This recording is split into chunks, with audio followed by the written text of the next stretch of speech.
മദീനയിലെ പച്ചക്കുപ്പ തച്ചു തകർത്ത് തരിപ്പണമാക്കാത്തത് 10,000 ഖുറാഫികൾ നെഞ്ചത്തടിച്ച് ചാകുമെന്ന് മനസ്സിലാക്കിയിട്ടാണെന്ന് വഹാബി ഭീകരൻ പറയുന്നത് കേൾക്കുക.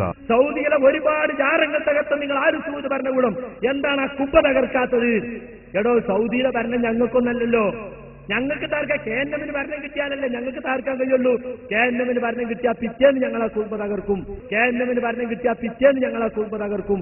KNM ഭരണം കിട്ടിയാൽ പിറ്റേന്ന് ഞങ്ങളെ കുടുംബ തകർക്കും എന്ന് ഞാൻ പറഞ്ഞു. പക്ഷെ അത് തകർക്കാൻ നിന്ന സൗദി എംബസിയുടെ മുമ്പിൽ പോയിട്ട് കോൺസുലേറ്റ് മുമ്പിൽ പോയിട്ട് കുറെ ഖുറാബികൾ നെഞ്ഞത്തടിച്ച് ചാവും.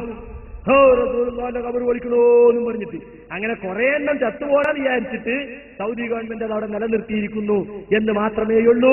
സൗദിയിലെ കോൺസുലേറ്റിന്റെ മുമ്പിൽ നിന്നിട്ട് ഒരുപാട് ഖുറാബികൾ നെഞ്ഞത്തടിച്ച് കരയും, ചത്തുപോകും. അത് മനസ്സിലാക്കിയിട്ടാണ് ഞങ്ങളാ കുപ്പയിൽ കൈവെക്കാത്തതെന്ന് ഉള്ളിന്റെ ഉള്ളിലുള്ള ചിന്ത പുറത്തു വന്നുപോയില്ലേ മുഅ്മിനീങ്ങളെ? അല്ലാഹുവിന്റെ റസൂലിന്റെ റൗളാ ശരീഫിന്റെ മുകളിൽ കാണുന്ന പച്ചക്കുപ്പ ഞങ്ങൾ തകർക്കും. ഖുറാഫികൾ അതാ നെഞ്ഞത്തടിച്ച് ചാവണ്ട എന്ന് കരുതിയിട്ടാണെന്ന് പ്രസംഗിച്ചിട്ടുണ്ടെങ്കിൽ ഓ മുഅ്മിനീങ്ങളെ, പുന്നാര നബിയോടുള്ള മഹബ്ബത്ത് അല്ലാഹു നമ്മുടെ സല്ലിലേറ്റി തരട്ടെ.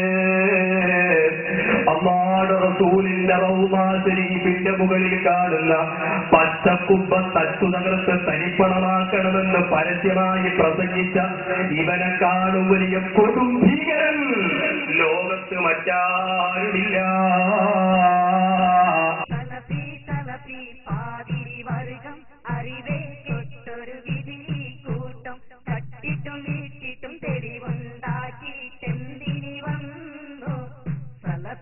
ഇലാഹിന്റെ വചനവും കിതാബിന്റെ ഇബാറത്തും മാറ്റി മറിച്ചോരേ